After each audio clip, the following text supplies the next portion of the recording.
يحيى زكريا يا جدعان باك شمال الاهلي الجديد.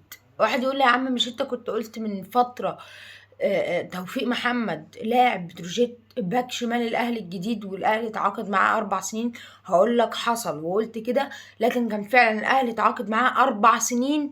لكن يحيى زكريا بعد الاداء العالمي اللي اداه في منتخب مصر التاني، الاهلي تفاوض معاه وخلص معاه 4 سنين. ده الكلام اللي جالي بنسبة 90%. انا مش بقولك بنسبة 100%، لكن بنسبة 90% الاهلي مضى مع يحيى زكريا 4 سنين. قصة توفيق محمد بقى، توفيق محمد يا جدعان قبل ما يمضي معانا كان مضى مع الزمالك برضه، قبل ما يمضي معانا على طول كان مضى مع الزمالك. لكن اللاعب الاهلي تفاوض معاه ودخل في مفاوضات معاه.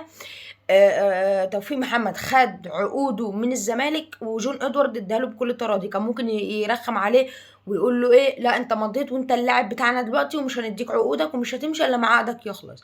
لكن هو اداله عقده زي ما شيكابالا عمل مع الاهلي من زمان. لو تفتكروا شيكابالا مضى مع الاهلي وحصل والاهلي اداله عقوده، شيكابالا قال له انا عايز، قال للنادي انا عايز امشي. شيكابالا الاداره اديته العقود بتاعته كامله بعد ما مضى.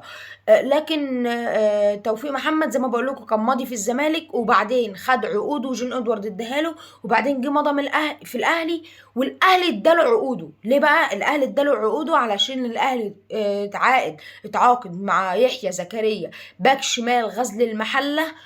لاعب جامد جدا، باك شمال واعد جدا، باك شمال عالمي، باك شمال انا بشوفه من احسن الباكات الشمال في مصر كلها، في وجود بنتايج، في وجود فتوح، في وجود محمد شكري لسه ما عملش حاجه انا معاك، لكن كان في سيراميكا كان مكسر الدنيا.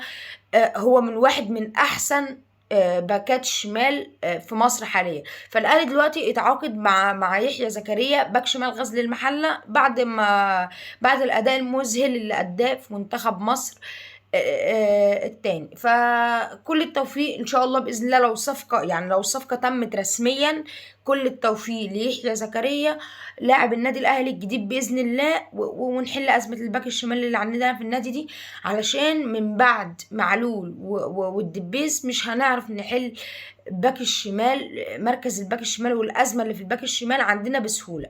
فانا مش بقول لك رسميا عشان ما تاخدش كلامي رسميا، انا بقول لك بنسبه 90%. لما اتاكد انه رسميا هطلع اقول لك رسميا، لكن الكلام بنسبه 90% دلوقتي ان الاهلي مضى مع يحيى زكريا عقد لمده 4 سنين. فانا اتمنى التوفيق ليحيى زكريا لو الصفقه تمت وجه النادي الاهلي، اتمنى له التوفيق، واتمنى للنادي الاهلي بالكامل التوفيق في الفتره اللي جايه.